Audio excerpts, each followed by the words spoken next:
Al-Bakri Said Ishak, pendawah selebriti kita. Assalamualaikum Ustaz. Waalaikumsalam warahmatullahi wabarakatuh. Selamat berpuasa. Apa khabar, Fazli? Ya, okey. Selamat berpuasa.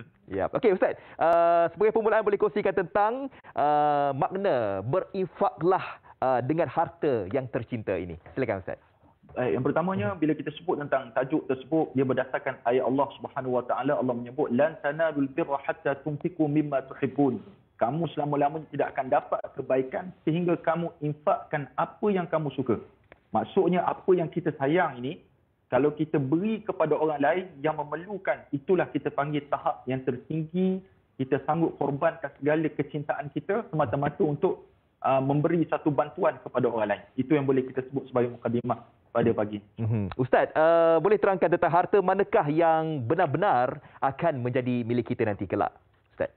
Baik, disebut oleh para ulama, harta yang akan jadi milik kita ini harta yang kita berikan kepada orang lain. Yang ada pada kita dalam poket seluar kita sekarang, dalam bank kita, bawah bantal, mana-mana tempat yang ada duit itu bukan milik kita lagi. Milik kita apa yang telah kita gunakan. Kalau pakaian dah jadi lusuh, kalau makanan dah jadi masuk dalam perut dan sebagainya. Tapi kalau kita nak bagi kekal di dunia dan di akhirat, iaitu kita dalam bentuk infak yang kita keluarkan, ataupun derma yang kita keluarkan untuk membina sesuatu yang bermanfaat untuk dunia dan akhirat kita. Okey, jadi maknanya dekat sini infak dan juga derma adalah harta yang kekal milik kita selamanya kan. Okey, apakah mungkin kelebihan andai kata kalau kita menginfakkan, berdermakan wang kita ini lebih-lebih lagi kita dalam bulan Ramadan ni Ustaz? Ya benar. Kata Nabi SAW, Nabi bersabda, bila mana sahabat bertanya, Ya Rasulullah, ayu sadaqatin afdal? Bilakah waktu yang paling ideal untuk kami bersedekah? Maka jawab Nabi SAW, sadaqatun fi Ramadan, sedekah pada bulan Ramadan. Itu sebab Yayasan Ikhlas hadir pada pagi ini untuk mewar-warkan kepada semua para penonton MHI sekalian, agar dapat kita menyumbang sedikit harta yang kita ada, yang kita sayang. Bukan setakat sedikit, kalau banyak boleh bagi, ahlan wa sahlan wa jalan. Boleh bersama-sama untuk kita beri infak untuk kita dana yang kita perlukan, yang kita sebut sebagai kempen sedekah, kempen demi surau yang kita telah lancarkan di Yayasan Ikhlas.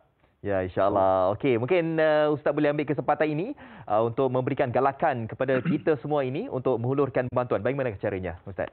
Baik, dalam kesempatan masa yang singkat, terutama Allah Subhanahu Wa Taala, Yayasan Ikhlas sekarang sedang menumpu untuk membina tiga buah tempat ibadat kepada Allah Subhanahu Wa Taala. Dua buah surau dan sebuah masjid. Ketiga-tiganya berada di Sabah, di kawasan pedalaman yang sangat memerlukan dana daripada kita. Contohnya surau Al-Huda di Kampung Pekan 2 Sempurna Sabah. Yang ini kita nak baik pulih sebab dia satu kompleks untuk pembelajaran anak-anak senang.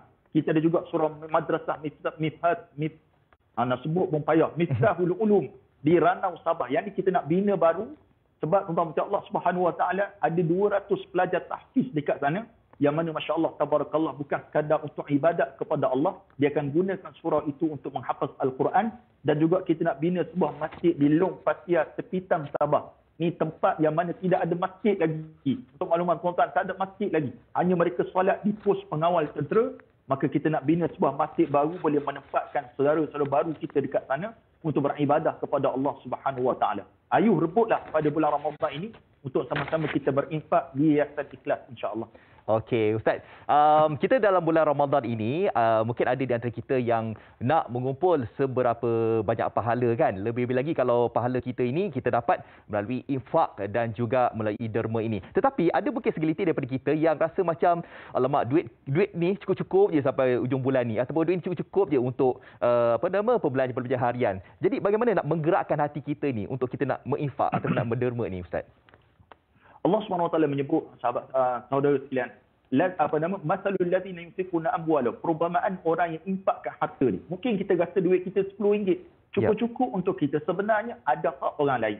Yang mana kalau kita keluarkan walaupun sedikit, apatah lagi kita nak bina tempat ibadah kepada Allah. Nabi kata man bana masjidan lillah, siapa bina masjid kerana Allah, walau kama hatiqatatin, walaupun sebesar sarang burung, au asghar ataupun kecil, maknanya sikit kita sumbangkan, banallahu lahu baitan fil jannah, Allah akan bina padanya sebuah rumah dalam syurga Allah. Jadi apa lagi tawaran kita nak berikan kepada saudara sekalian selain daripada apa disebut oleh Rasulullah, apa disebutkan oleh Allah Subhanahu Wa Taala, ganjaran yang cukup besar dari sudut kita membina rumah Allah Subhanahu Wa Taala. Dan saya seru untuk kita menyahut seruan Yayasan Ikhlas untuk bersama-sama berinfak dan bersedekah bagi pembinaan surau dan masjid dalam usaha kami ini, insya-Allah. InsyaAllah. Okey Ustaz, kita ada lebih kurang 1 minit lagi ni Ustaz untuk Ustaz kongsikan lagi kepada penonton-penonton Malaysia hari ini agar kita semua dapat memberikan infak kepada Yayasan Ikhlas untuk pembinaan surau dan juga masjid. Silakan. Yang pertama, kaedah yang paling pantas sekali kalau tengok pakai handset, print screen. Ataupun kalau pakai TV sekarang, snap gambar, ambil gambar dan cuba share kepada sahabat yang ramai.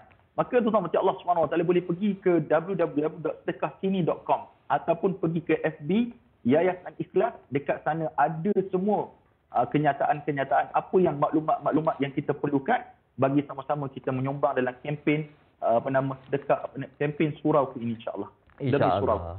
Ya, okey. Jadi kepada kita semua yang mungkin tidak ada lagi keizinan untuk nak memberikan infak ni, kan kita share dulu kan. Kita share dulu. Anda kata kalau kita ni dah cukup duit apa semua, bolehlah kita nak infak kawan kita. Tapi macam Ustaz katakan tadi kan, amount tu nombor 2 kan. RM1 pun kira dah infak kan, dah derma dah juga kan. Baik Ustaz, terima kasih Ustaz. Salam Ramadan. Assalamualaikum. Ramadan Karim. Assalamualaikum. Okey, itu dia kita telah bersama dengan Ustaz Syed Muhammad Al-Bakri, Syed Ishak, pendakwah selebriti. Okey, silakan. Petri Aya. Ni Ustaz juga ni.